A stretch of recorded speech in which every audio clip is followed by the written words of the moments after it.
Welcome to the 11th session, and today we are going to revise how to calculate the sample size, and we will do chi-square and student T test. Okay, we will use SPSS and Excel because both of them can do those two tests. Okay, so please, do you have any question about the all sessions?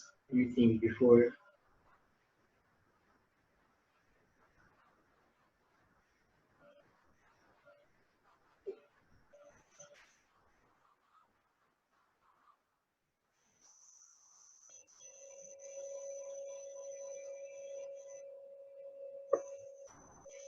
Okay, no questions so far. Okay, do you feel there is any need to revise Piface? Actually, because I received 2 or 3 questions privately, and I don't know if it was clear to everybody else because the questions were really basic. So if you feel that we can do a small revision of Piface, or if you prefer that, just please tell me and I will do that. If you don't, we can move on.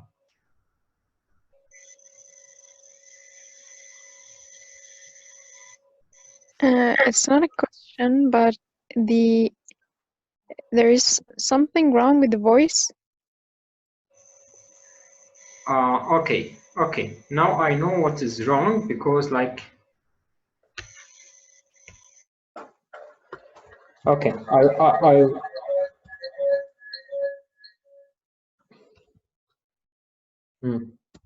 I was recording on one laptop and using its microphone. So yeah, do we have any questions, or do you feel that we can revise or we should revise some of Piface calculator, or do you think that we are fine and we can move on?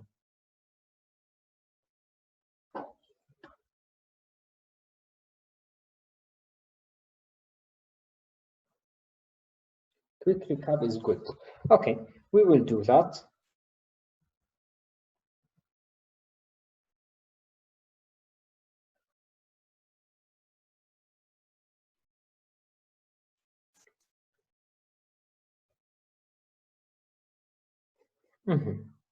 As you remember, the calculator we use to calculate the sample size is called Piface.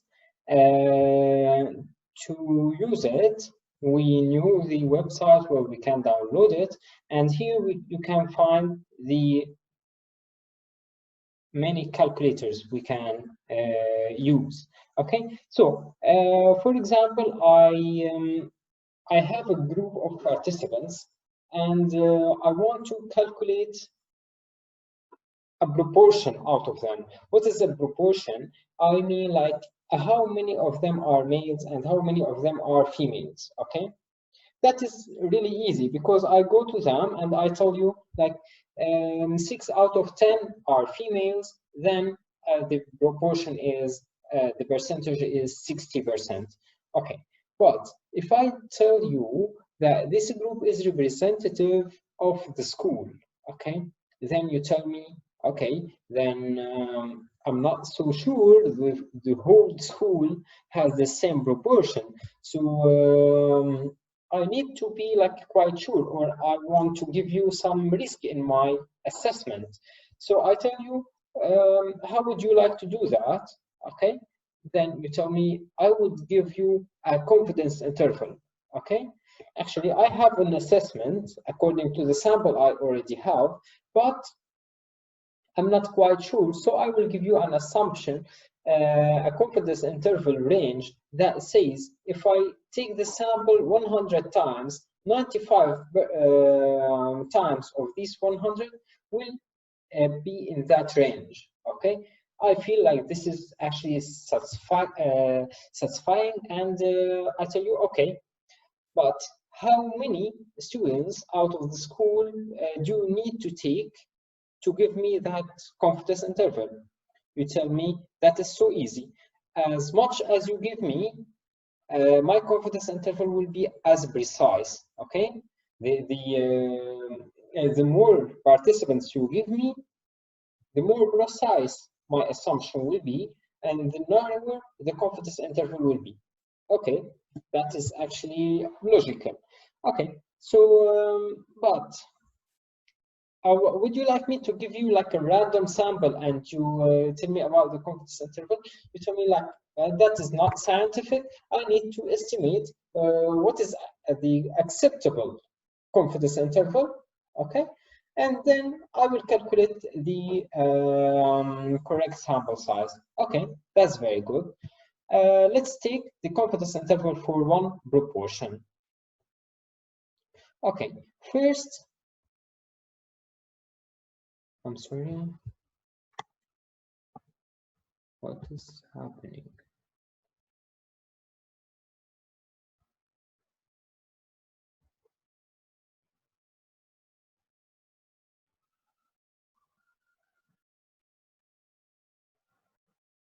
Okay. Again. Okay. This is our calculator. First, you need to tell me how many students are there in your school. Okay, maybe 3,000. Okay. What is your assumption? Is there like equal males as females? You say no, like it's like 60% females. Okay, actually, it doesn't differ if it is 60% females or 60% males. Okay, it differs according to how far are we from the worst case, which is 0.5. Okay. Okay, the margin of error. I would accept like 5% higher or lower, because like 60% minus 5%, that will give me 55. That is acceptable. That doesn't cross to the other side, like the other side is being lower than 50%, and being lower than 50%, meaning that we have more males than females. Okay, I don't want that, so I will take 60%, and my margin of error will be like from 55 to 65. Okay, so this is actually 9%, so I need to take it lower till 5%. Now it is 5%. I need 300 participants. Okay, and I round up to the next digit, so I will need 324 precisely. Okay, we move on. Test of one proportion.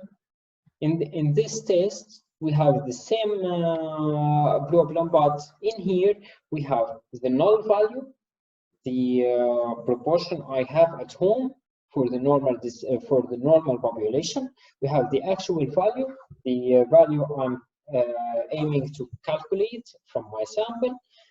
We have the sample size and the power. And as we said before, like as I increase the power, the sample size will increase. Okay, and this is logical.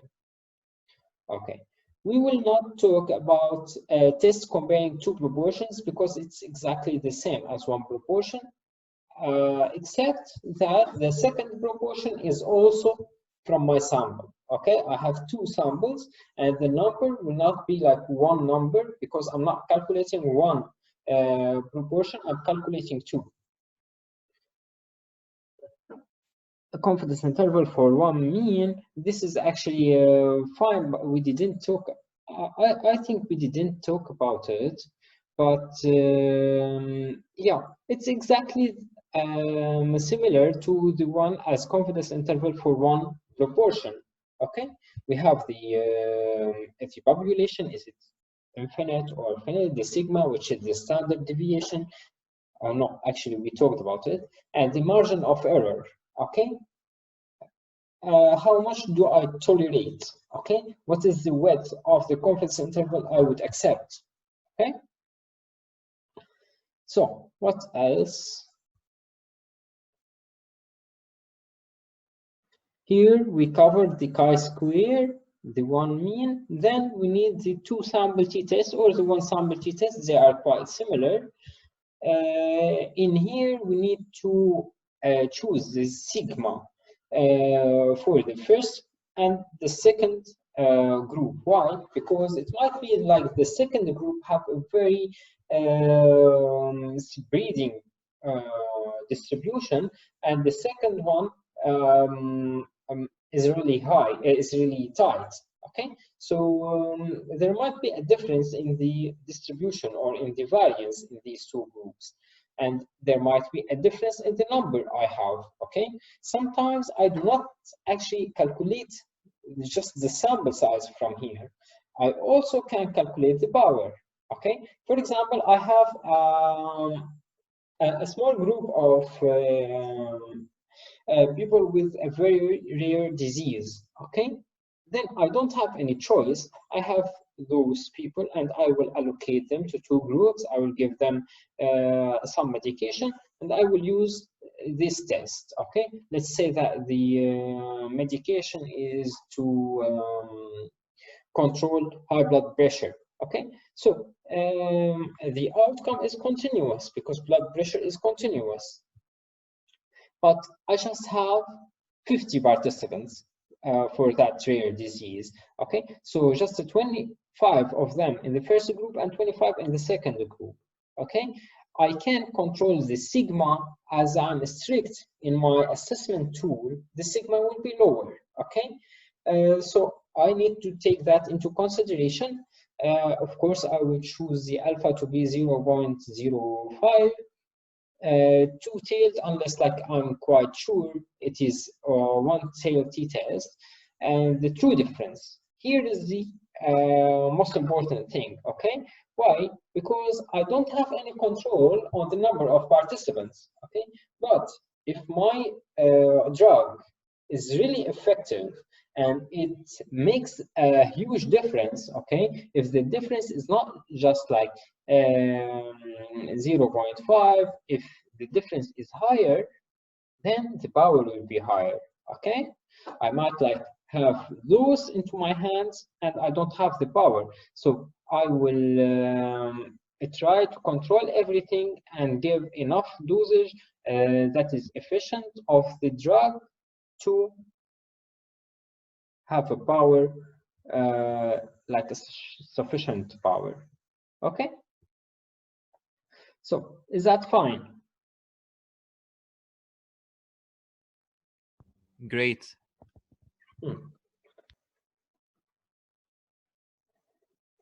Okay, now we need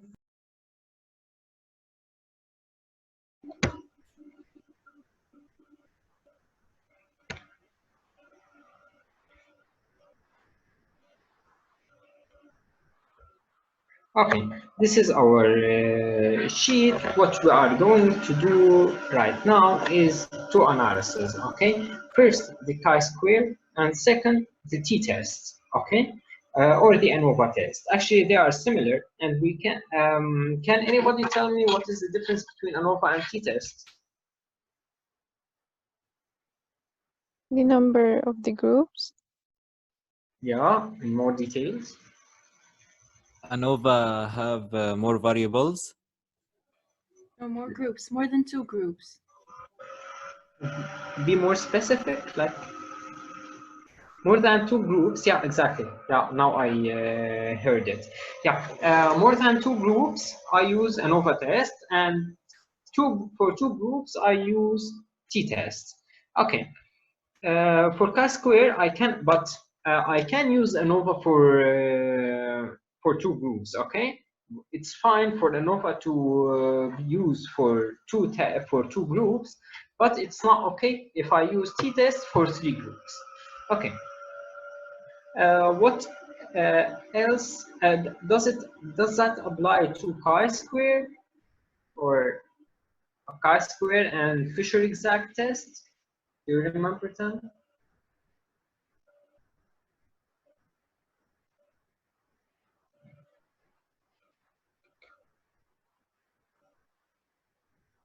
Yes, actually, that also apply.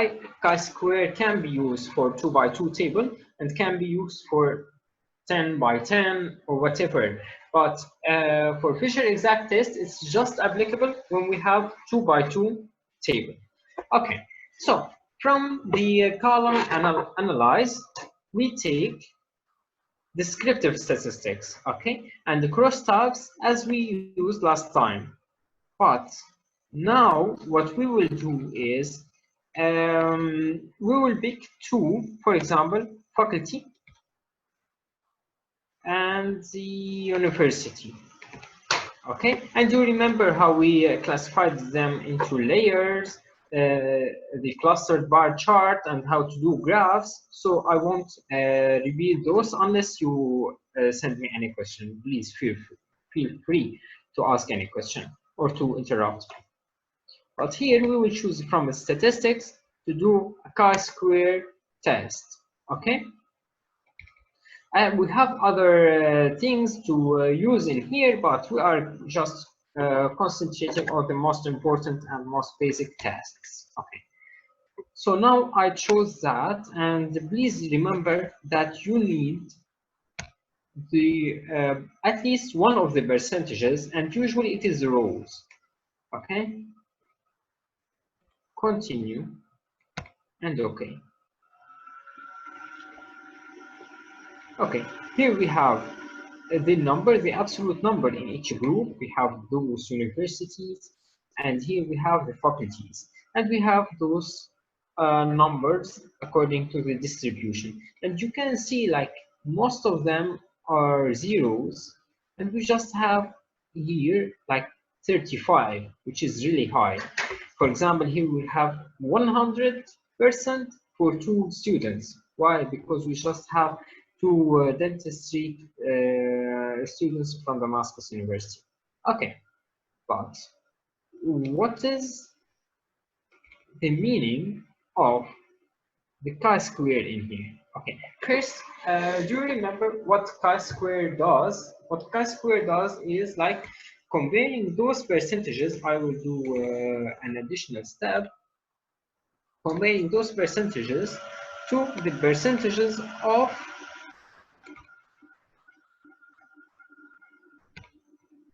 I just ticked here the expected, okay, to the percentages of our expectation.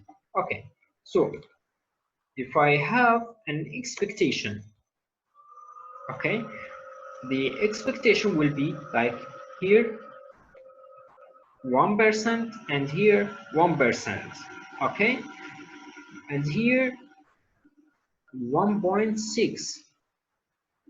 Sorry, not the expected percentage, but the expected count. Okay, and it usually calculate them in case there is no effect between the university and the faculty. What will be the percentages? Actually, for each column, we will have the same distribution. Okay, because it's not affected by because the faculty is not affected by university. Okay, so when we have them, we have a difference from it. For example, here we have 0.1. Of course, we don't have any 0.1 participant, but it's just an expectation. I need that, but I have 0. Okay, here I need 1.6, but I have 2. Okay, how did the application calculated this 1.6? Can you just guess?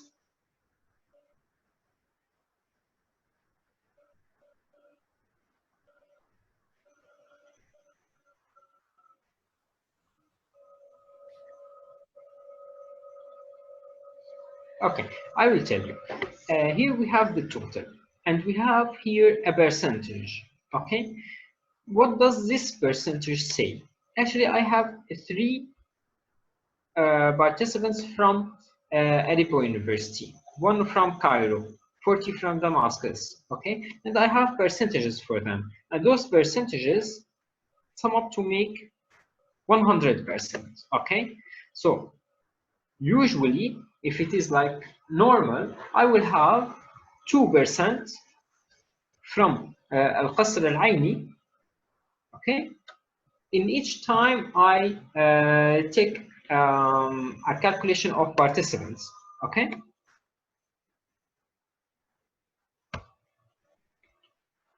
Okay, then this 2% will apply to all the column. Okay, so 2% of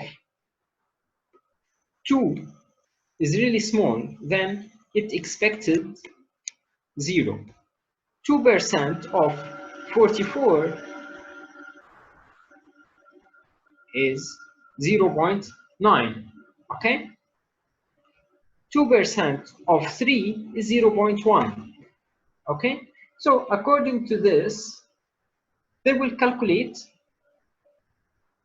and they will try to find out the expected numbers of participants in each cell, and it will compare it to the 0, the number I already have.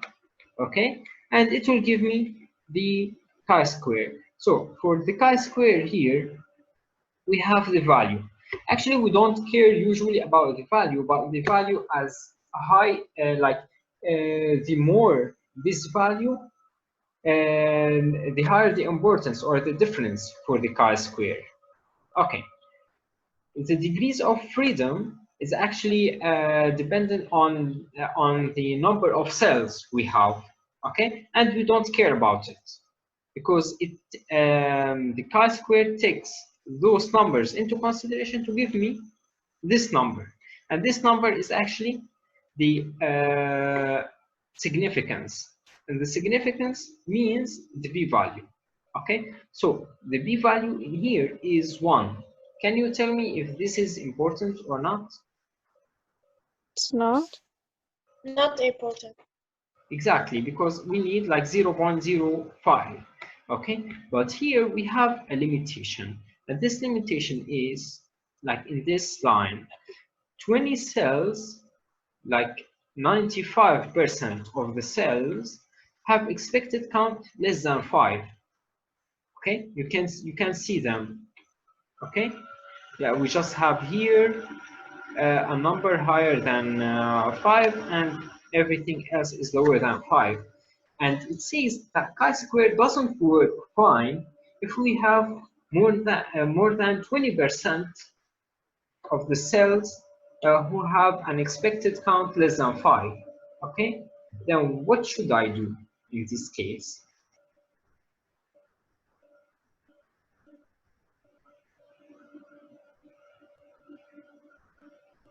Do I need a bigger sample or something? A bigger sample will work, but can you expect to make like this 0 more than 5? How many more participants do I need? It's actually a huge number of participants, because I just have 1 participant from this university. Okay, so it's a good prediction or a good thing to do, but it's not like feasible. Okay, so what we are going to do is I'm going to join all the columns together, and I will compare just Damascus University, which has 40 participants, to everybody else. Okay, do you agree this is a good thing to do? Or this is actually the best of my options. Okay, it's not the best option, but the best of the options in my hand. Do you agree? Yes, but even though all the students in all the universities are still too much lower than Damascus. Yeah, So too much lower, but but remember, instead we are caring about the numbers of cells. Okay, so yeah. when I join them, at least I will have, instead of like 1, 2, 3, instead of 7 columns, 7 by 3, I will have just 2 by 3. So I will just have 6 cells. Okay, so I will reduce the probability of having more cells under the count of 5. Okay, do you agree? Yes. Okay, please give Yeah. me the way how can I like join all the other universities? Tell me. Won't this affect my study? Like I was comparing a lot of universities, and now I'm comparing just one group to one group. Like this is not ideal, but give me any other option that I can do.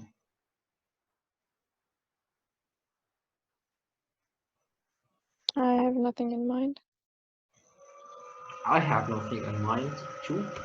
Okay, so we don't have a lot of options when it comes to statistics. Okay, we did our best, but not every test will be significant. But what we are going to do right now is to give it another chance. Okay, to give, if I really believe that the university will affect the faculty.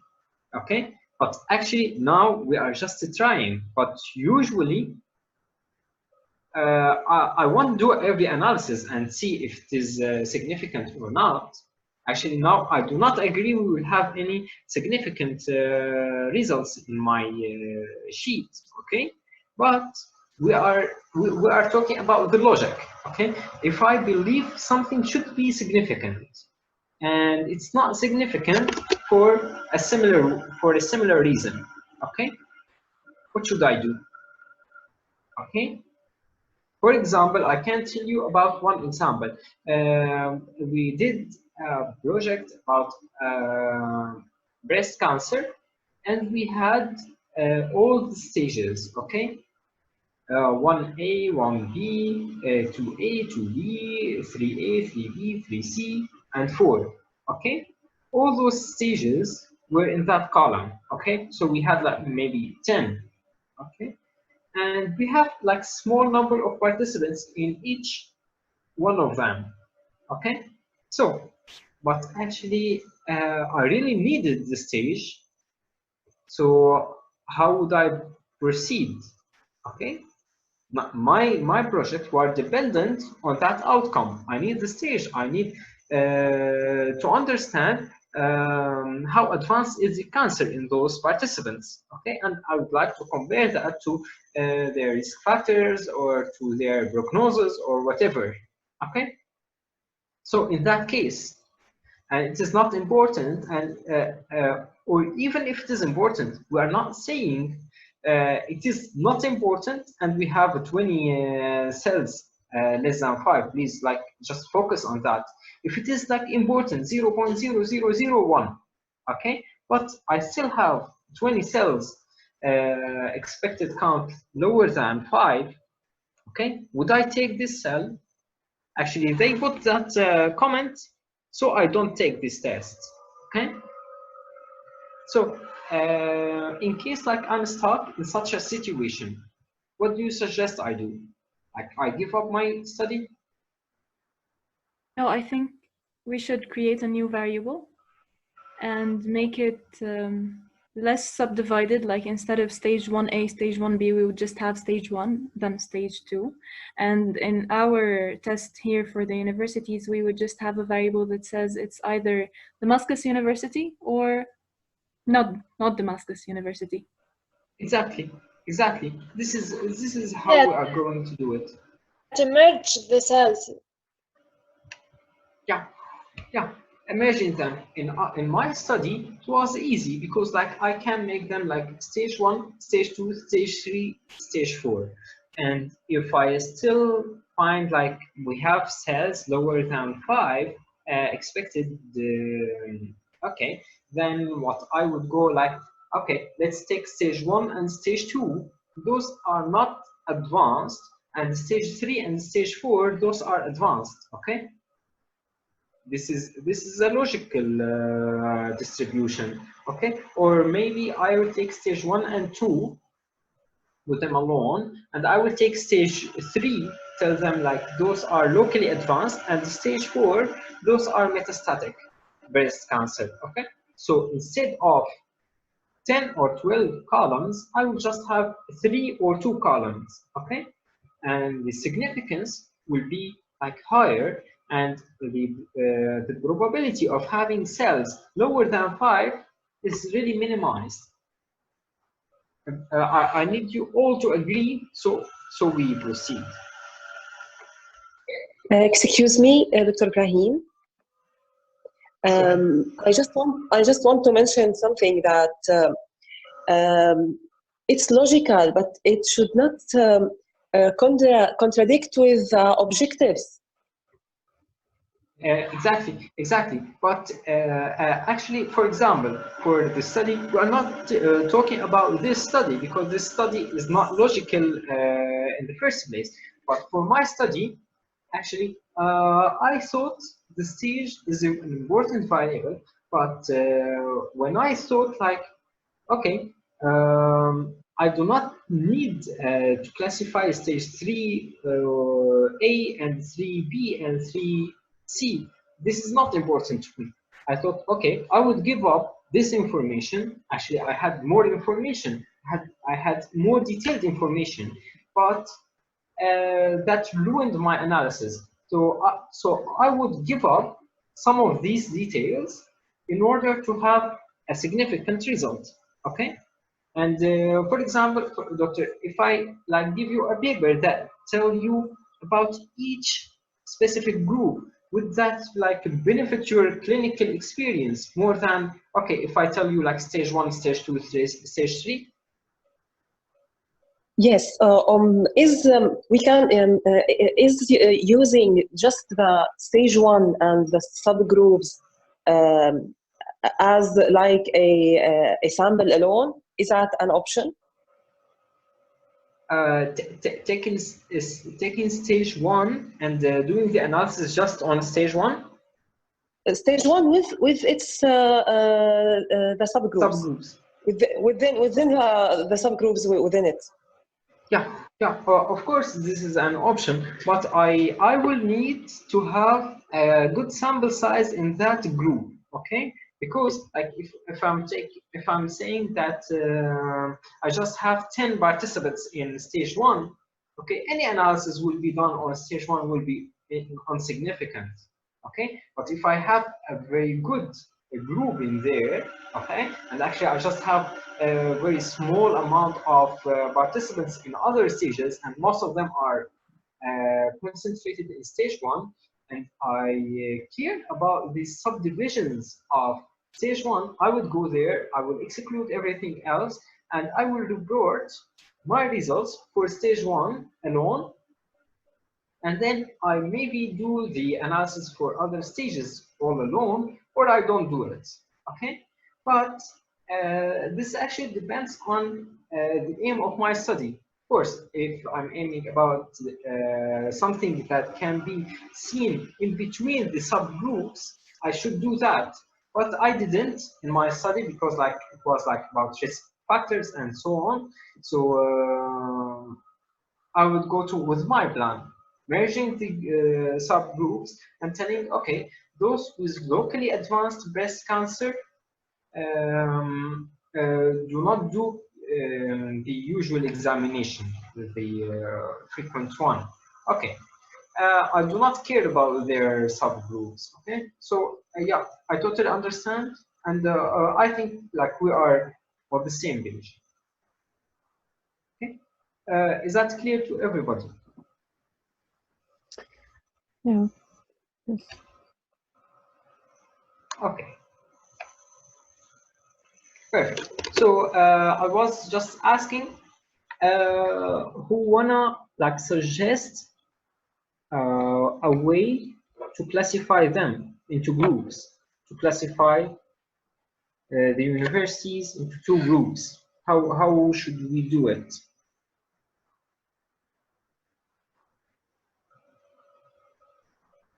Insert another variable and give it like 1 for Damascus University and 0 for other universities. Yeah, this is what I'm saying. But how would I do that? Like manually? Transform compute variable. Okay. Transform compute. Yes, compute variable. Okay. I will show you and you will tell me if you are correct. Do you need this? I guess recode into different variable is better. Yeah, okay. You are oriented and in the same direction. Okay, we will take record into same variable or record into different variable. Okay, Different. record into different variable. What is the variable I wanna record? It is the university. I will take it. What is the name of the variable I wanna record?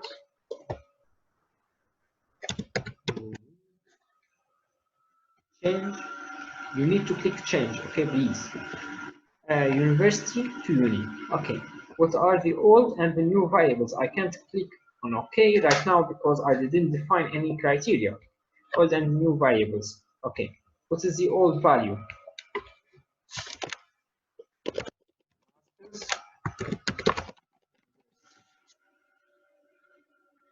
Okay. What is the new value? 1. We add it. Okay. I will not type in everything else because we have that option. All other values will give a 0. I add that. I click continue. And OK.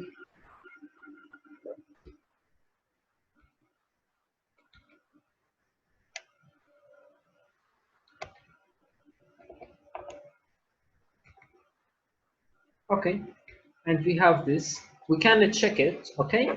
But the most important thing is like doing it correctly, because if we have thousands of participants, I do not want to check every time, okay? But of course, it is like very good to check everything. And the actually easiest way to check, okay? What would be the easiest way to check?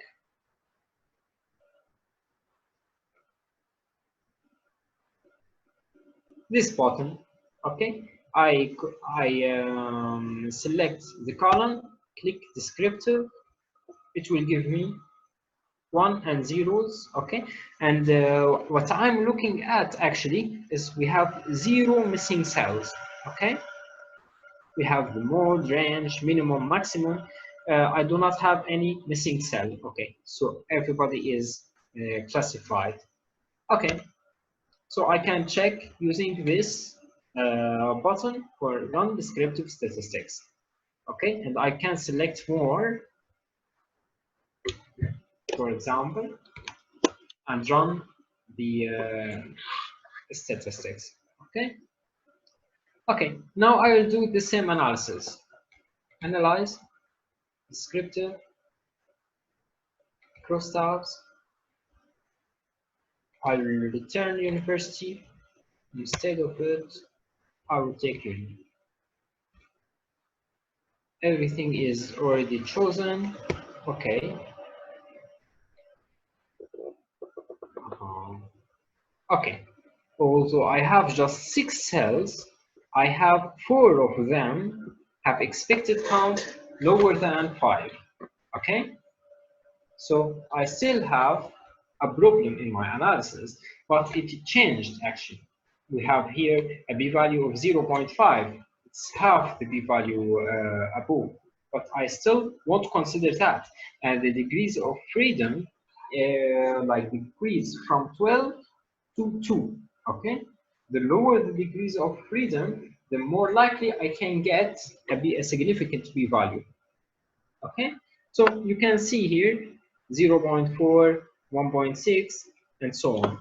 Okay, what can be another gesture that I can, or another movement I can do with the same table? Remember that we are not talking or chasing something significant that we do not care about, okay? But we are saying that we might face similar problem in an important analysis that I really believe is important, okay? So I really need to take more a chance, or to give it more chances to give me that significance. Okay, if there is some kind of details that I don't need, okay, I might give that up. Okay, and look at them. We have the Faculty of Dentistry and the Faculty of Pharmacy. Medicine and not medicine. Exactly, exactly. I don't actually care a lot because I just have 2 from the Faculty of Dentistry and 3 from the Faculty of Pharmacy. Okay, those are not so much. Okay, so I will classify them as others, and when I report my results, I will take, okay, others means either dentistry or pharmacy. Okay, and in my paper they won't care about dentistry or pharmacy because they know that those are minorities in the course. Okay, so and of course, as Dr. Aisha said, like it depends on my aims and my objectives. Okay, so I will do the same thing.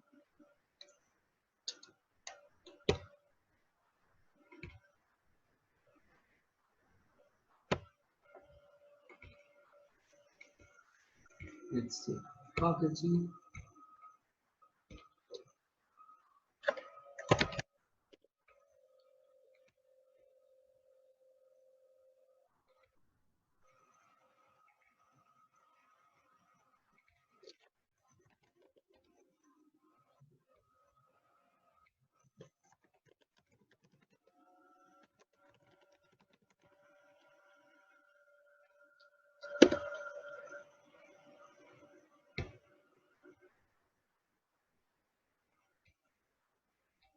Please remove the old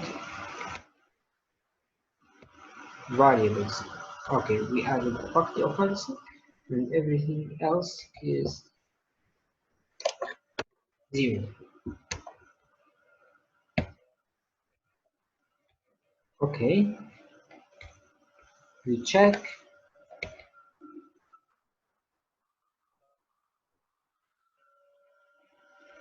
And here we go. We have some zeros. Okay. Analyze descriptive statistics, cross tabs. I return faculty and take the new variable.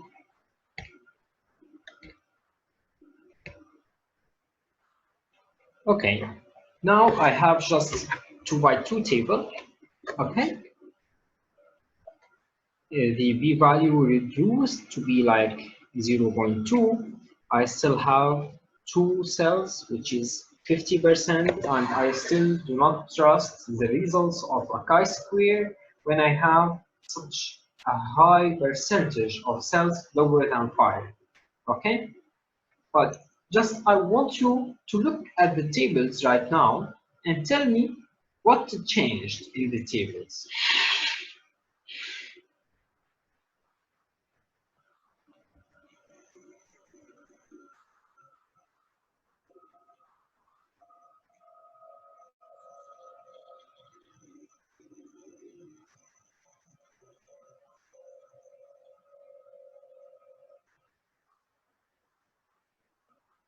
They used to give me like chi-square likelihood ratio and the number of cases. Now I have continually correlation and Fisher exact test and other things. Okay, so yeah, here we have more things to do. Okay, we have the Fisher exact test, and actually when I have those limitations for chi-square test, I can use Fisher exact test. Okay, so when I have a 2 by 2 table, but I have a significant result for a chi-square and 0 cells have an expectation lower than 5, I can still take chi-square. Okay, do you agree?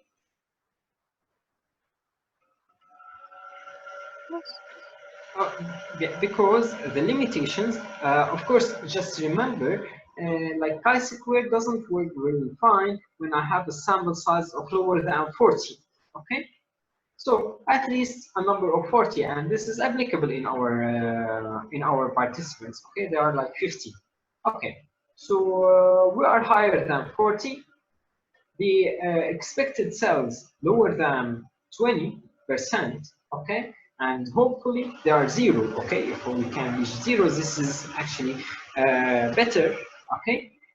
And I have a significant chi-square or a not significant chi-square, I can use it because I don't have the limitations for my assumption or for the interpretation of chi-square. But when I have these limitations, I better go to a 2x2 table and take the Fisher exact tests. Okay?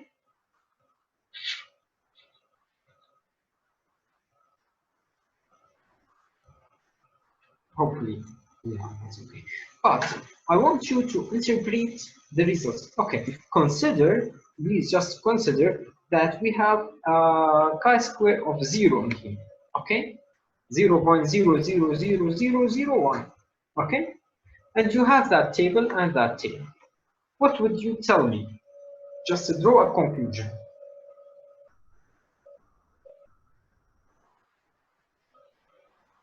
There's a correlation between the tabs. There is what? When it's 0.30, right? Yeah, but there is what? Not a correlation. A correlation between two categorical variables?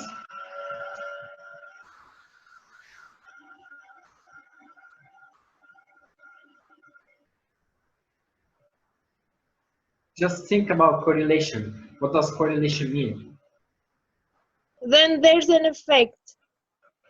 Yeah, there is an effect. There is like, yeah, one of these variables affect the other one, okay? And we said that we do not know which one affected the other, okay? We can say like it is causality. It needs more analysis to test the causality, and we need to consider the study design. But I can say there is an association, okay? There is an association. Relationship. Yes, Ahmad? Relationship, just Yeah. because Yeah. if this is a cross-sectional, even we don't have a causality. Yeah, exactly, exactly. So we have an effect, okay, between university and faculty. Is that enough? Is that the most I can get out of this table?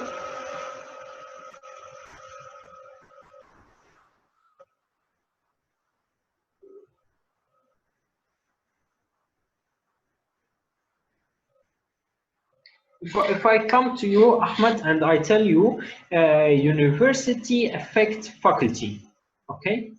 Or let we take like a more clinical thing. Let us take like stage affect prognosis, okay? Would you like my sentence?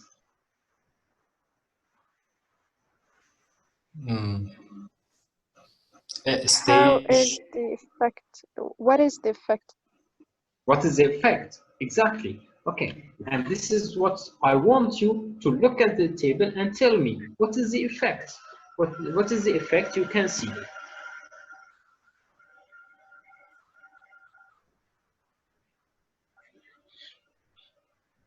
If you are in the University of Damascus, you have like, you will probably be in the Faculty of Medicine. Yeah. Is that right? Yeah. Yeah, you have more probability of being at the Faculty of Medicine. Okay. And this is actually easy. When I take you to here, would you find it also easy to draw conclusion out of this? Well, not as easy as the next one, but we can, like, there are big differences between numbers. And here? Oh, the first one is a mess, no. Okay, so, okay. It's better to have a smaller table as we can merge the variables, okay? But if I can't merge the options, okay? Because I will have more probability of getting a significant result. Okay, I will have my participants distributed on the 4 cells better than when I have like a table of 21 or something like this cells. Okay, so remember that we usually use 2 by 2 table. But of course, sometimes I can't merge them, and I have enough participants in each cell, so it's okay to use chi-square, and you must have 0 cells lower than 5 and expected, and so on. And you can do that, but it's better if you are not sure to have that very small table of a variable affecting one variable, and you can actually draw conclusions so easily from such a table. Okay? Okay. What can we add to the table so we understand more about the conclusion, or we can draw the conclusion easier? Okay, just think about it. I remember we did it last week.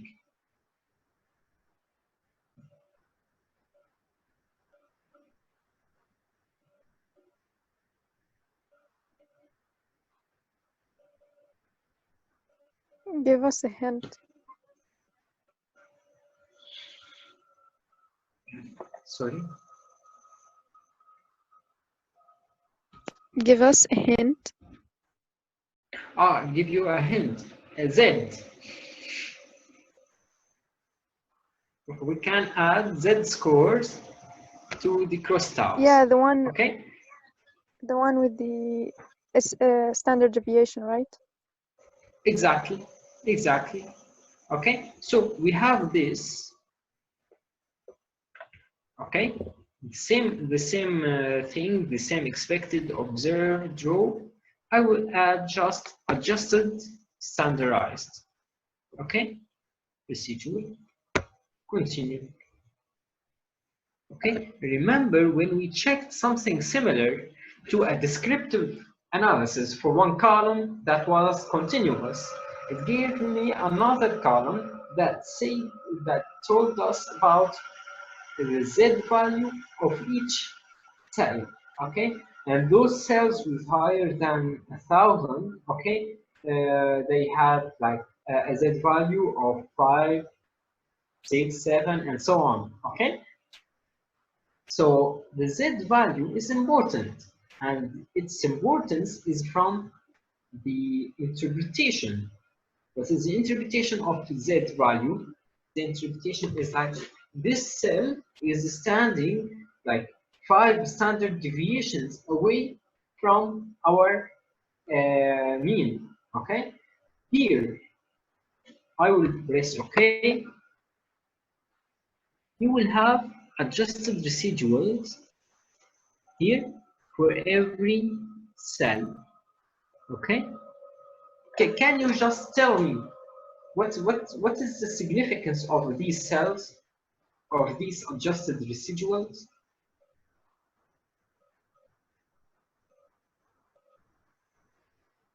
Well, everything is standing less than 2 standard deviations away from the mean.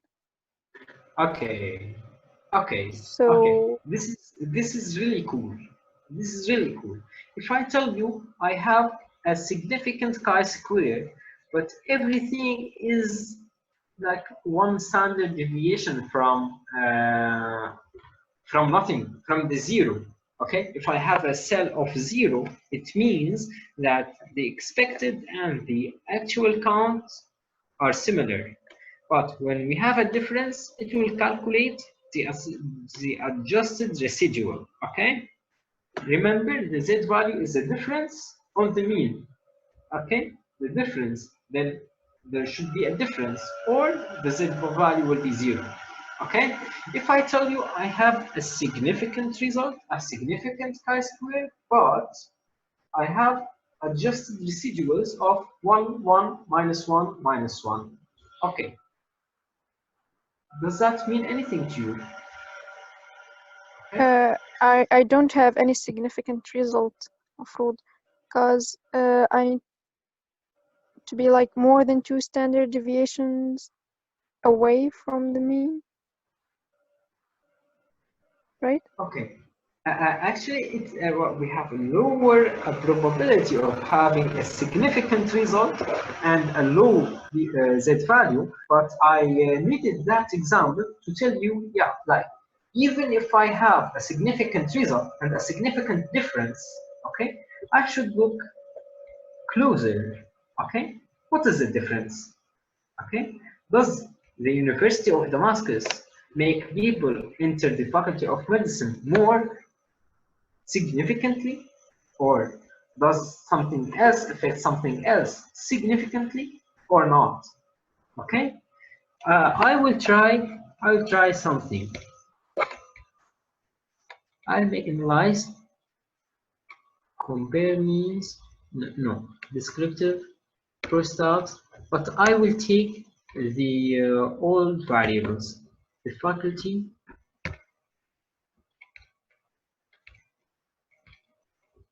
and the university.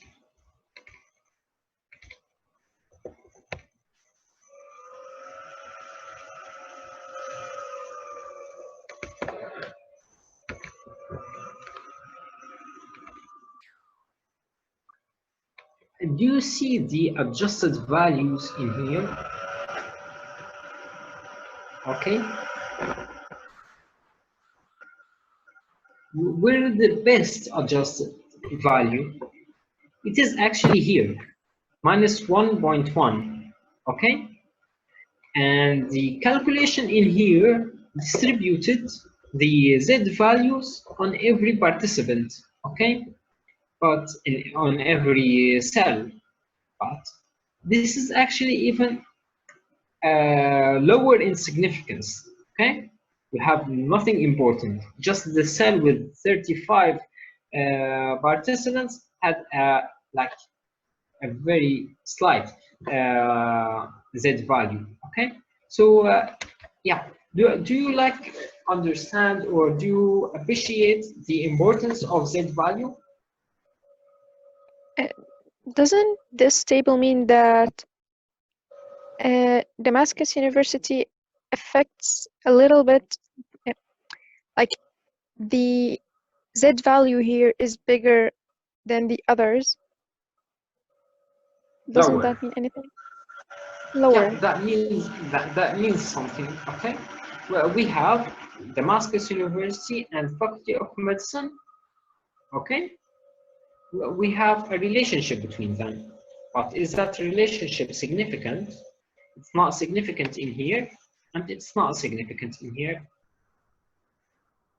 Okay. Okay, so of course there are importance. There are, sorry, not importance. There are associations. There are things that are different, but we do not reach any significance.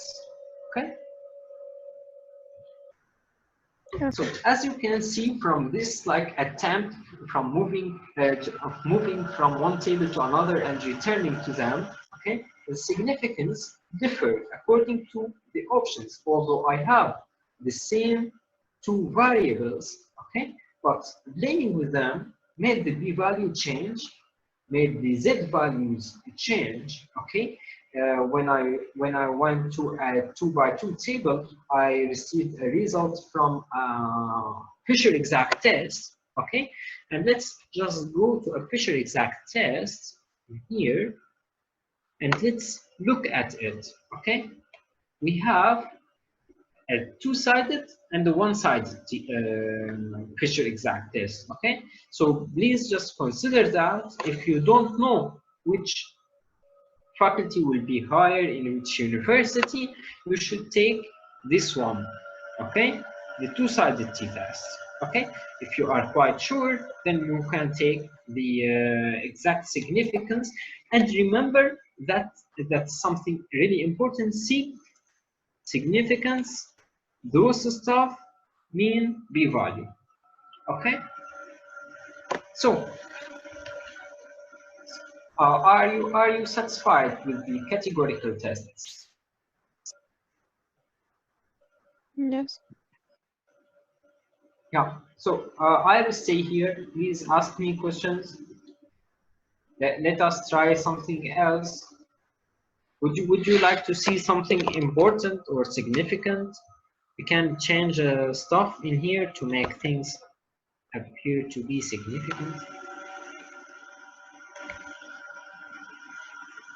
Just please, can you review a quick review about the exact significant one and exact significant two in the Fisher exam table?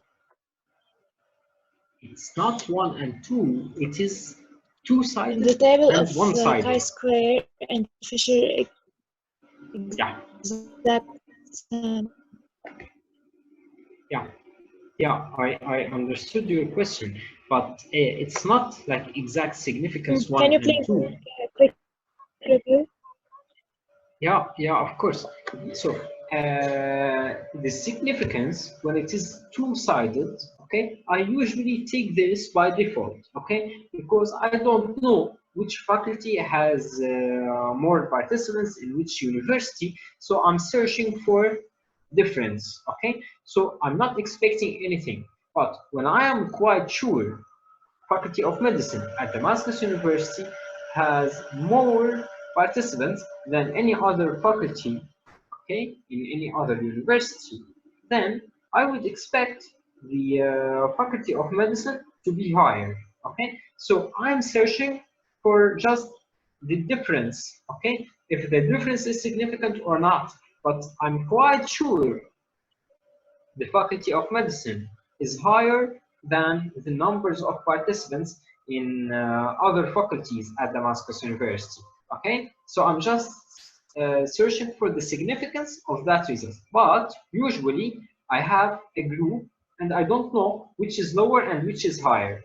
Okay, when I don't know this thing, okay, I should take the two-sided t-test because it might be like Faculty of Medicine has lower participants or the Faculty of Medicine has more participants. Okay. Okay. Okay. Thank you. You are welcome. Yeah. Tell me what else can we do? Can we go back to the expected count? Why did we use it? I understand everything else we said later, but why did we use the expected count? Actually, we didn't use it. We just observed it, but chi-square used it. Okay, chi-square used the count and the expected count and compared them to each other to give us the significance. Okay. And yeah, So when I told you about the like we have a percent in here, and we take that percent of the participants, okay, to have that number, okay, and this percent like is applicable to every cell in that column, okay. So that's not important. It's just the way chi-square thinks, okay? Chi-square comes, okay, you have a table, give me your table, okay. I look at your table, okay. Then I create another table, and this table is for expected values, okay? If there is no effect between the university and the Faculty of Medicine, what would be the table? Okay, I put the table of expected values, and then I reflect them on each other. Okay, is there a difference between them? Okay, there is a difference, or there is not. If there is no difference between them, then the chi-square will give me a significant or a not significant p-value. Well, that was my next question. If there is a difference. I'm asking if there is no difference between the two tables. No difference, not significant. Yeah, don't result. hesitate. Don't hesitate. It's not significantly value. Why? Because it's saying, okay, the tables are virtually the same. So why would I give you a significant result? Okay, but when the two tables come to each other and okay, the difference is shocking between them, I will give you a very small p-value. What does the small p-value mean?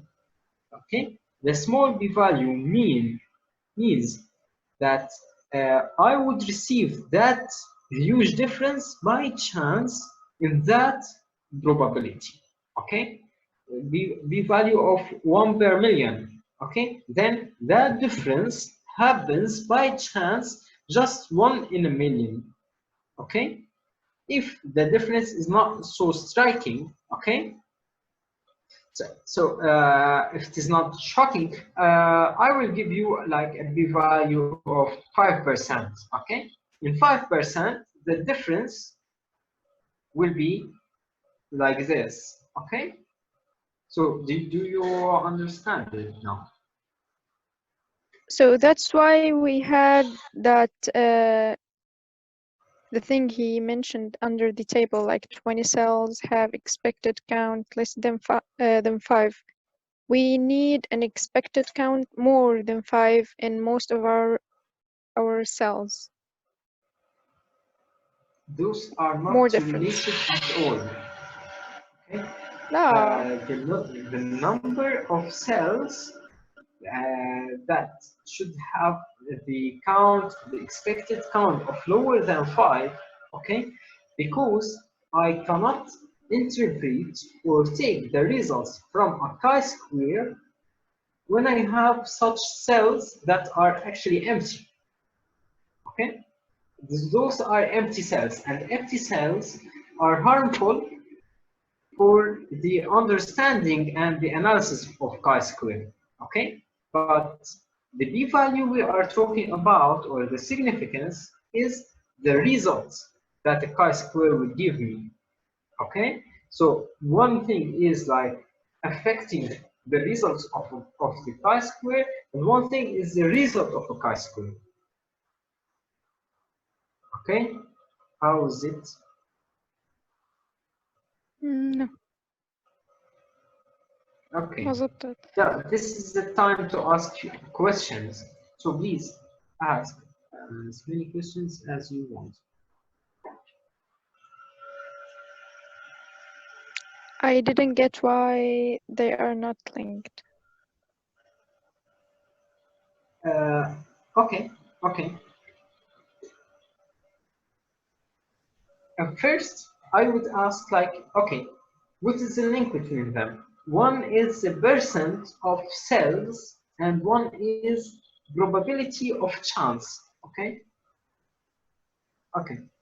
The first one is I give you a table. This table is that huge. Okay. You tell me I am chi-square. I will analyze this table, but if this table has empty cells, I don't work well, okay? I'm not functional when you have a table with empty cells, okay? Okay, So it's you not tell about me. the expected count, it's about the cell itself. Actually, it's about the expected count inside the cell, okay? So, but what does the expected count inside the cell mean? Okay, that means this cell is empty or not. Okay, if I have an expected count of 0, then this cell should be empty. An expected count of 1, this cell is nearly empty. Any expected value that is lower than 5 is bad. Okay, every cell that has such an expected value that is lower than 5 is bad. Okay, I give it to a chi-square test, and chi-square gives me the degree of difference between that table and the table expected. Okay, and this p-value is just his assumption about the importance of difference. Okay, this is the probability of chance. These tables are different just by chance. Okay, so this is the second proportion, the p-value, but the first one is just okay, the percentage of cells that is affecting the results of a chi-square. Okay.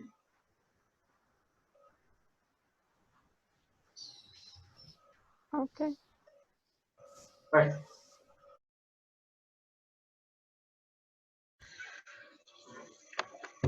I'm sorry.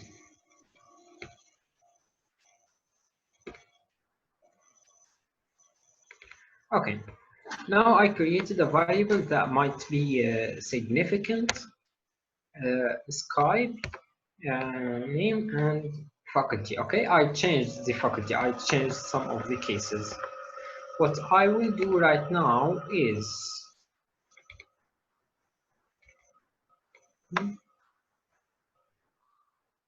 to what I'm doing. Okay, here descriptive crosstabs. I will still take the faculty, but I will also take Skype in. Okay, I will run the test. You can see here we have two groups, blah and blah blah. We have two groups, faculty of medicine, faculty of pharmacy. Okay, nowadays we have 26 participants here, 10, 0, 13.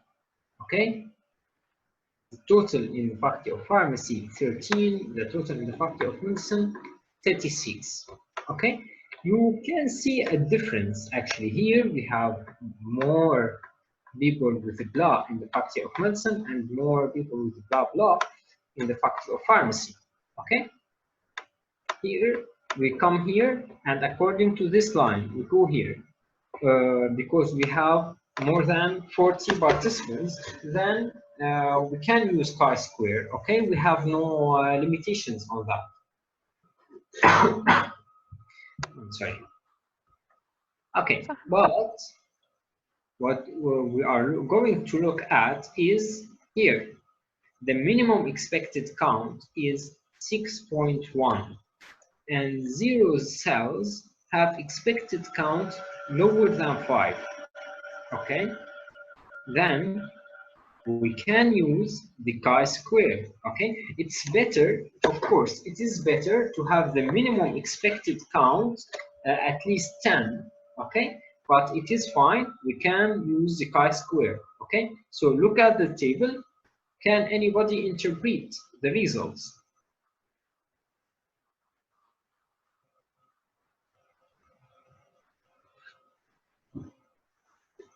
Yes, before I book anybody.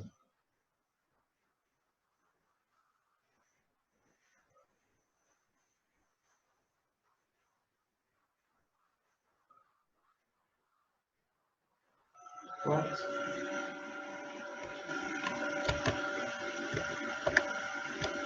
Okay, we have a significant lower than 0.05, a significant chi-square. Okay, and this significant chi-square means there is a relationship, as an important relationship between Skype profile name and faculty of medicine and faculty of pharmacy. Okay, so what is the further step we can take? Look at the Z values, the adjusted residuals. Here we have like 4 standard deviations higher than the expected value. Here we have 4 standard deviations lower than the expected value. Okay, so do you expect that as an important result? Yes. Okay, and what I can tell you that now you can take, there is something called post hoc analysis. We are not going to discuss about it right now because it's really advanced, but you can take this Z value and create like a coefficient out of it and compare it to a second p-value, an adjusted p-value, calculate the p-value for that and compare it to an adjusted p-value, and afterwards you can say that sentence: Faculty of Medicine make people have more blood, okay? But that needs a post hoc analysis. I will send you a video about that. It's not that common to be used in our studies. Usually in our studies, what you usually find is, okay, we have a variable and another variable. Is there an important relationship between them? Yes. Okay. We pick it. We pick the p-value that is important for that. Okay, let's say we have one cell that have an expected count lower than 5.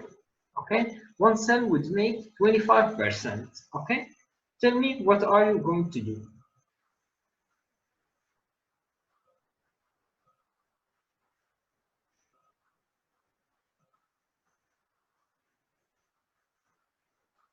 I don't think I can merge anything.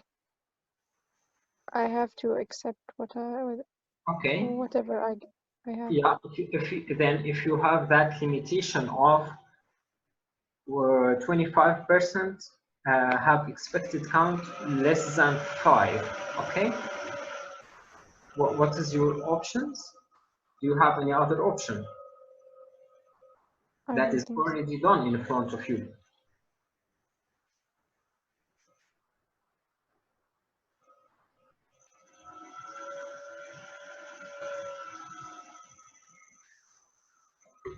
Didn't we talk about Fisher exact test? And when do we use Fisher exact test? When we have this limitation, when we have more than 20% expected count is lower than 5. Okay, so when we have 1 or 2 cells in these cases, I will take Fisher exact test that is two-sided. Okay, unless I have something that makes me take the one-sided t-test. Okay, do you agree, or is that new to you? I agree. I feel like your batteries are dying. Okay, but you did that to yourself. I still have to wait for 3 hours or 2 hours and a half, but it's your mistake.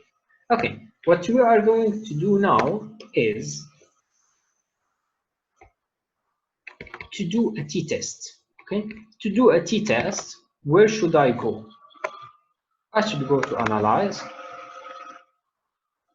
I should go to compare means. Okay, remember that everything we have used before is from descriptive statistics. Frequency, descriptive, crosstalks. Okay, now we are going to compare means. All of those are going to be discussed right now. Okay, so you get afraid. Let's take means. Okay, compare means. Okay, I will take a variable that is continuous. What is the independent list?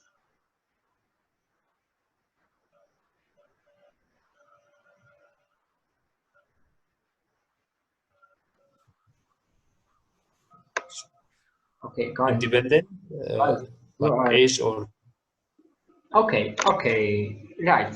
But when we are saying a continuous against continuous, then we shouldn't use a t-test, right? Right. Okay. But I will start from a different point so it is easier for you. Okay. I will start with one sample t-test. Okay. Let's leave means till the end. One sample t-test. Okay. I will take ID. You can see ID is a continuous variable. Okay. I have an ID, and the test value is something that I want to compare to the ID. Okay, what does that mean? ID is the normal distribution, the normal continuous distribution of my population. But I went and I took a sample, and this sample was like a number, okay? I want to compare that number to the normal distribution I already have, okay? Do you agree this is a one sample t-test or not?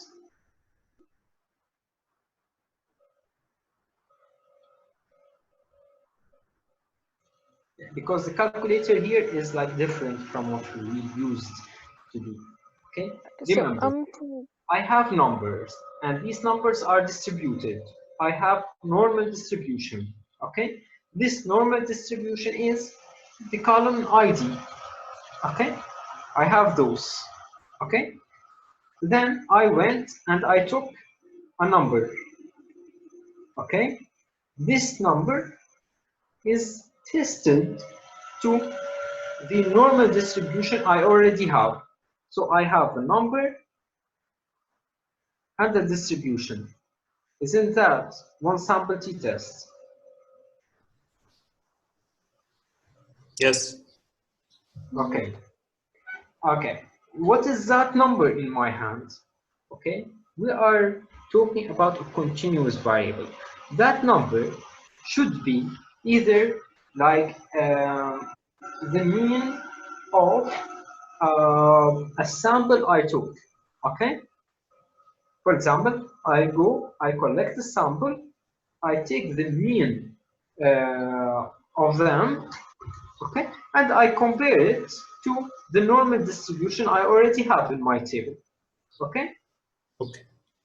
So when I went, I took like 3 participants. One of them was 5, one of them was 10, and one of them was 15. Which number should I take? 10. 10, because it is the mean, okay? I will take the 10, I will put the 10 in here, okay? I need to test the 10 against the normal distribution of the ID, okay? And here it gives me, the ID has a number of 49, a mean of that, and so on. The mean difference, okay, what is the mean difference? Do you remember the number we put? It was 10, and the mean of those normal distribution, okay, is 25. So what should be the difference, the mean difference? 15. 15, okay? And here you can find a significance, two-tailed significance. And it is important then the sample I took is actually different from the normal distribution I have in the ID. Is that right or wrong? right. Right. Okay. Okay, it's good that I can hear your voices. Okay, this is the one sample t-test. Okay, we agree on that. Then we need to move on. Compare means independent samples t-test.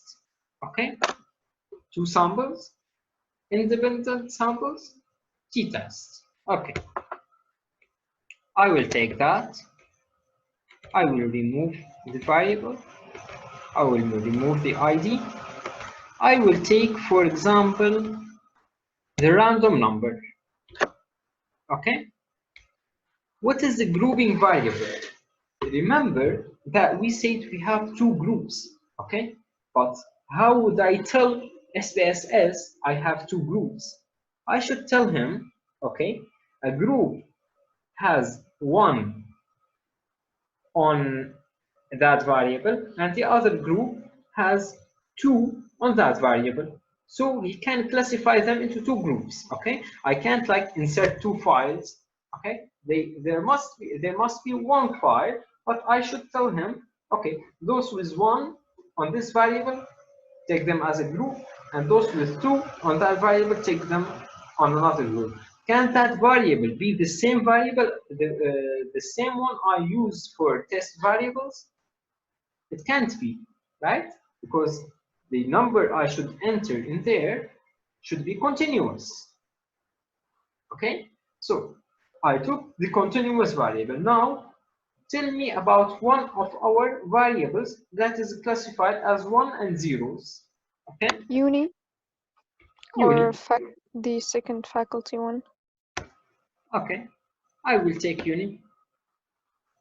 Okay, but it gives me like an exclamation mark, a question mark, sorry.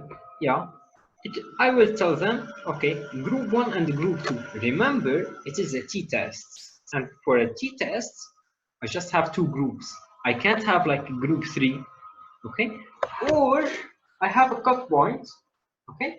More than this, we have a group, and lower than this, I have a group, okay? You take those groups and compare another variable which means the random number, okay? So I can put the cut point to be 0.5, or, which is better, like classifying them into zeros and ones and playing the categorical game. Okay, I chose ones and zeros for uni. I chose the continuous variable. I press OK. What do we have in here? We have the random number. Beside it, uni, we have 1 and zeros. 1 and zeros. For ones, we have 38 participants. For zeros, we have 8. The mean for those and the mean for those. The standard deviation, the standard error, and both are there for the zeros. Do we agree till here? Yes. Yeah. Perfect. We continue. Here we have the f. We don't care about it. F is something similar to the coefficient we saw for chi-square. If it is like higher, it's better. There is a bigger difference. Okay. What do we have in here? Significant to be.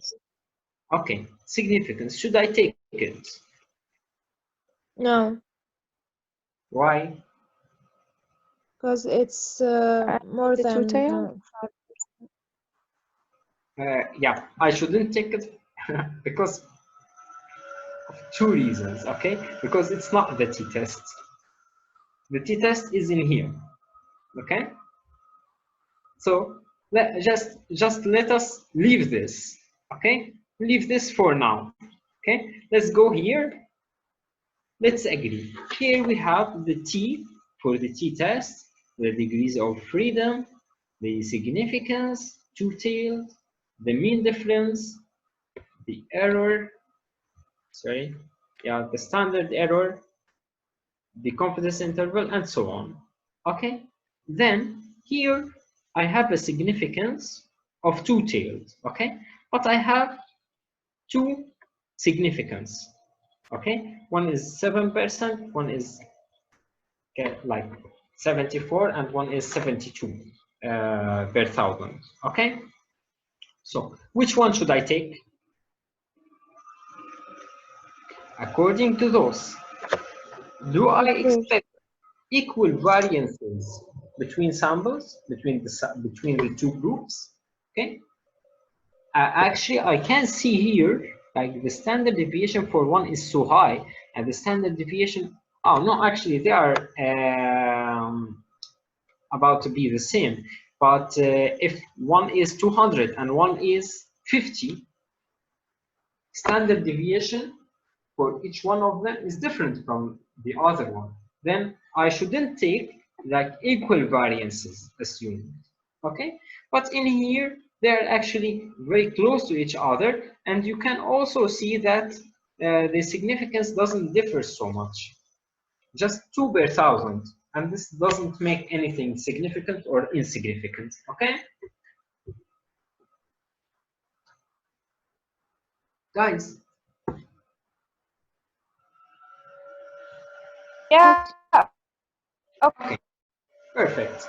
Then Okay. we have 2 groups. We have the means, we have the standard deviation. You can see the mean is quite different. Okay, the second mean is like twice the first mean. Okay, and we have a significance. We do not have a very high significance. Why? Because the standard deviation is high actually. Okay, so the difference, although the difference is quite high, but the distribution is quite diverse, and we have a big overlap between them, so we don't have a significant t-test. Okay, this is a two-sample t-test. Okay, do you agree? And this is that easy for you? Yes. Yes. Okay. Yeah. Then we should take compare means other one. Okay, paired sample t-test. Okay, no, but here we have, before that we have another one. Summary independent samples t-test. Okay, what is the difference between this and this? You see them? Okay, both of them are independent samples t-test, but for the second, it is just a different methods. Okay, I will choose it. It doesn't actually give me anything to choose from my variables. Okay, if I go there and I tell them, okay, I have the first group of 500 participants, and their mean is 100. The standard deviation of that group is 10. Okay, and this is sample 1. The number of cases in the second group is 600. Their mean is 50.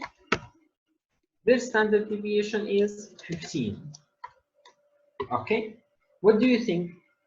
Would that give me a significant p-value or a not significant p-value?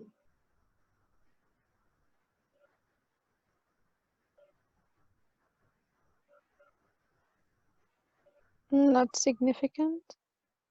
Keep it in your mind. But did you understand the difference between this and the first one? Actually, just the first one, I need to gather data from my table. For this one, I just take the summary. It might be from the same table. I just took the descriptive analysis for each column, and I don't wanna choose from them again. So I wrote them on a paper, and then I just opened this calculator and I entered them into that calculator. Isn't that fine? Okay. Yes. Okay. So I press OK. How many of you expect it to be significant? Can you put like a thumb if you think it is significant? It is going to be a significant.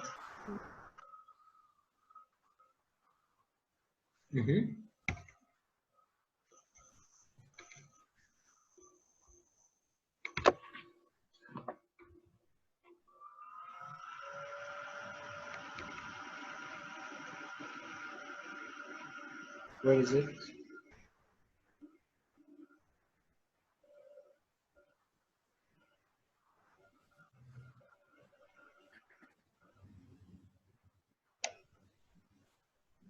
It doesn't.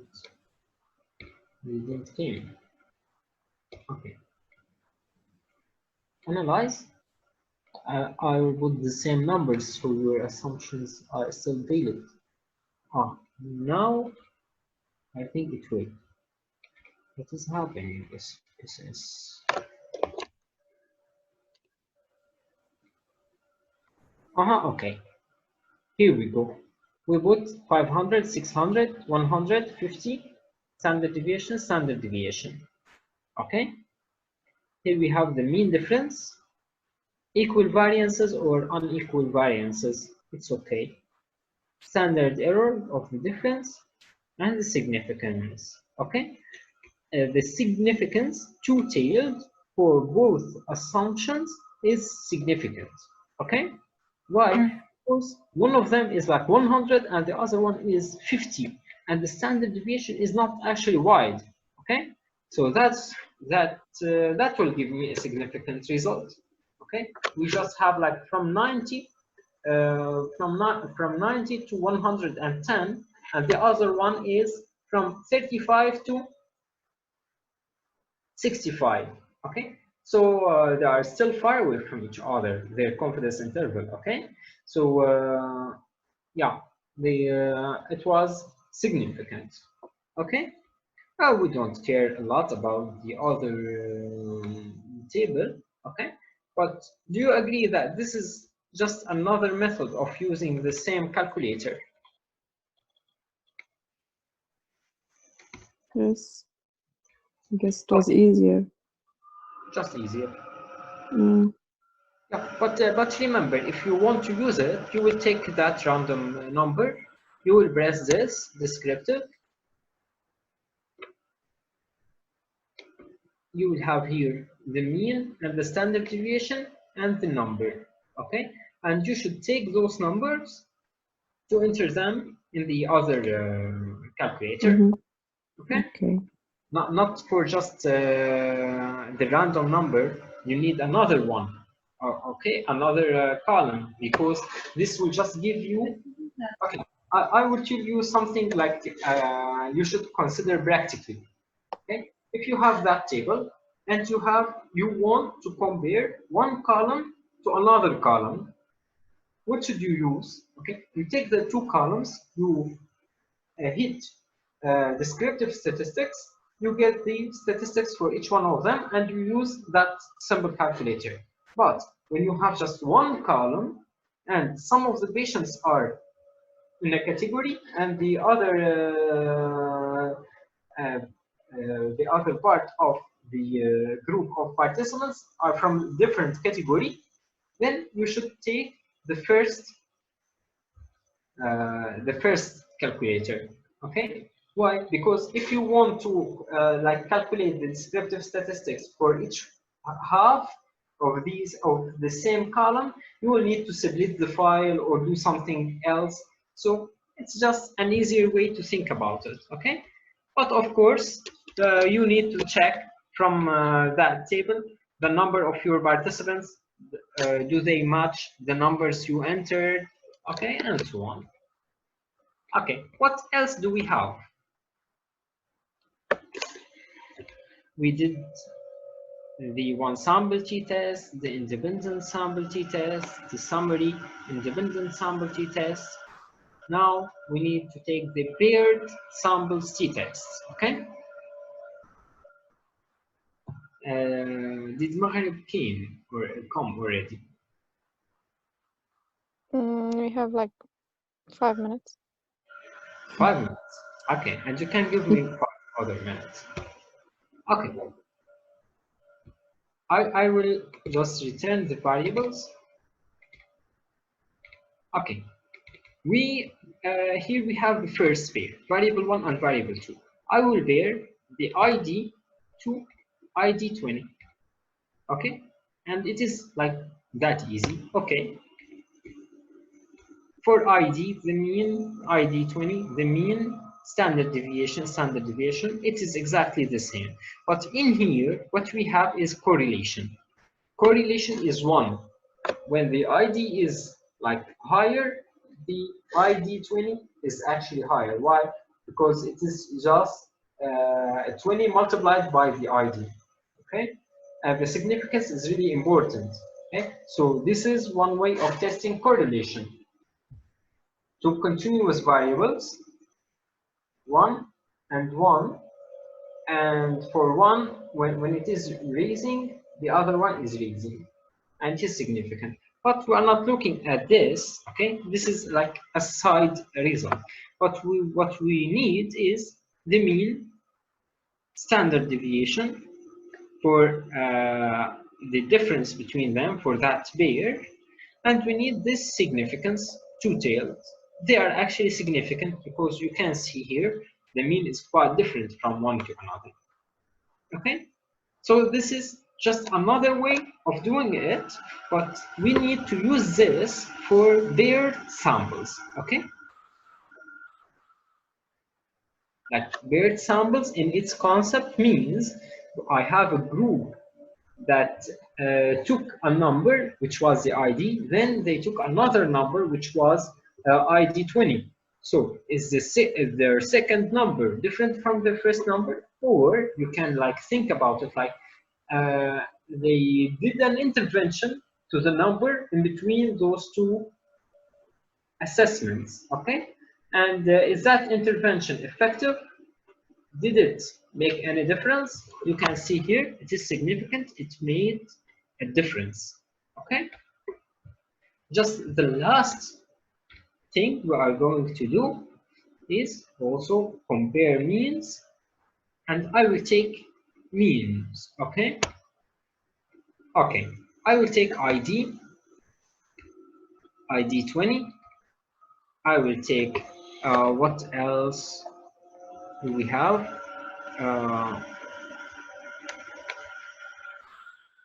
Random number, and so on. We have here continuous data, okay?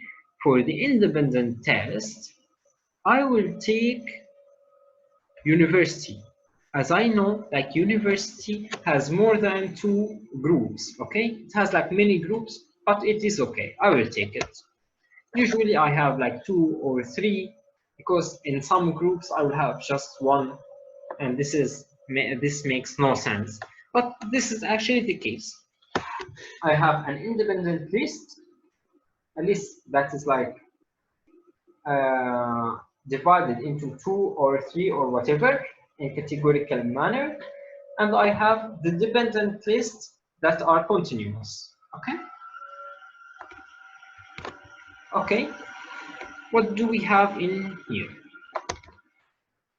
For Aleppo University, I have a mean for ID, a mean for ID 20, and a mean for the random number. And this table is actually just a report, okay? But remember that for these, they just give me like the means, the number, and the standard deviation for each university, for each of the continuous data.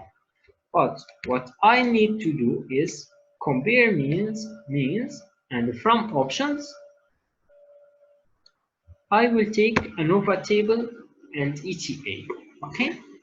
So I will do Anova test for each one of these comparisons. Okay, when I hit OK, I will receive the same table, but under it, I will have this one. For the ID, what is the Anova test between the groups? This is the number, okay? Significance. This is the column I should look at. I do not have any difference between groups, between continuous groups for universities. The continuous data is the ID, and like ID multiplied by university means ID cross university. Does university affect ID? Okay, university is categorical, ID is continuous. No, or not no, but I cannot reject the null hypothesis. ID 20, university, no. Random number, university, no. Okay, so is that clear to everybody? It should be clear because Yeah, Ibrahim, I have a question.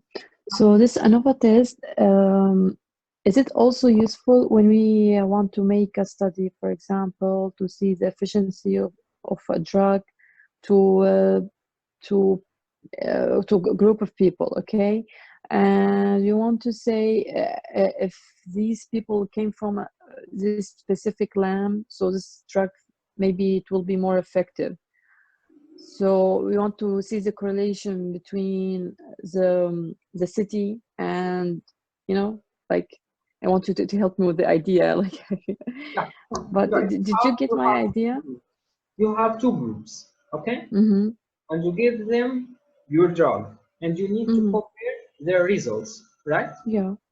Okay, but it depends on their results, okay? If their results are continuous, if you are controlling their blood sugar, for example, or blood pressure, okay, then the result is continuous. So you have two categories of participants and continuous results. Okay, when you have two groups, you need to do the t-test.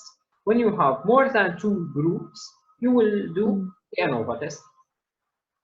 More than two groups will do the ANOVA test. Yeah, but this one, the idea in the university, and this is the relationship between these two groups. Yeah, I mean this between two variables. Yeah. For the university, I have several groups, and I have the ID as a continuous variable for them.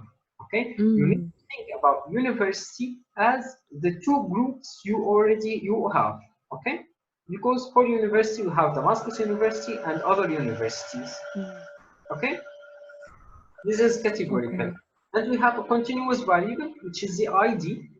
I just cross the ID against the categories I have, and if it is important, it will give me an important B value. Okay. Okay. Okay. Yeah. Is that good? Okay. Yeah, that's good. Okay. I hope like you are satisfied with the session today. We meet on Thursday. إفطاراً شهياً وصياما مقبولا. Can I ask a question? Of course. Rama, أنا بس ما بدي أخرك. No problem. Now we see the number in the significance is not good enough for us to say that we can go with this information. But if it was, okay. Where exactly do I read to take my result? I read the table that is above it, right? Exactly. You go here. Okay, let's say university affects ID. Okay, then you will need to report in your results. You will need to report everything in that column. Okay. The mean and between two brackets, the standard deviation. The mean between two brackets, the standard deviation, and everything for each university. And you put at the last column, you're like, okay, I will like draw it. I'll draw it. You will have here university. Yes. And you will have several options for university. Okay, Damascus, Aleppo, whatever. Okay. You see? Yes. For me, you have different options. Okay. For each option, you will put here mean and between two brackets the standard deviation. Okay. Okay. Yes. Also, always for each option, we have mean and standard deviation. And here you have a big cell with a B value. And here on the last column, you will put the B value. Here you have several rows, but I want to ask you, will there be one B value or 6 B values? 6 5 P values, same number of P values. Think about it. Think more. Give it more thought. Only one. One from the second table. Exactly. One B value. Why? Because like, okay, that number, we have like a mean and a standard deviation. What does that B value for this mean? That means nothing. Okay. But the B value we have here, one B value. This B value means that those groups are different in their means and their standard deviations. Is that clear? Not so. Okay. Not so clear, or yes? No. No. Okay. Okay. Look at the table. Look at the table. Yes. For ID and university, how many cells do I have? I have all those cells, like the 6 or 7 cells. Do you agree or not? Yes. Okay. I will go down. Okay. For ID and university, how many cells do you have?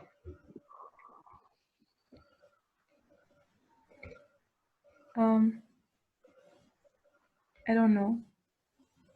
Look at it. Like here we have the ID and university. Those are for different stuff. We don't care about them. Here we have the ID and the university. Okay? And for Yes. ID and university, I just have that row. And in Yes. that row, how many p-value do I have? 1. 1. Okay. Now you can see that we just have one p-value for 6 different cells. But why? Okay, What does because that mean? because if I tell you Damascus University has a mean of 20 and a standard deviation of 1 and the p-value of 0.05, what do you understand? Nothing. Okay, but when I tell you I have 3 universities, for each one of them I have like a mean of 20, a mean of 1, a mean of 1000. Okay, and the Okay. p-value of 0.05. What do you understand? That I can compare them and draw a conclusion Yeah. with this That significance. they have a difference, and this difference is important. Okay, thank you. Do you agree? Yes. Okay, then we have different means, different group, different classifications, but for one comparison between one variable, which is university, and one other variable, continuous variable, which is ID, we have one p-value.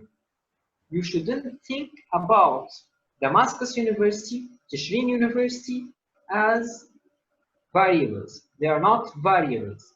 They are Yes. options for a variable called university.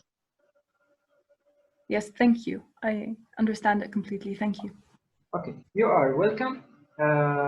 Yeah, see you on Thursday. Thank you. In 3 days. Have a nice Thank you evening. so much, Ibrahim. You are so welcome. Thank you. Thank you. Thank you. Goodbye. Thank you, Sari. Goodbye.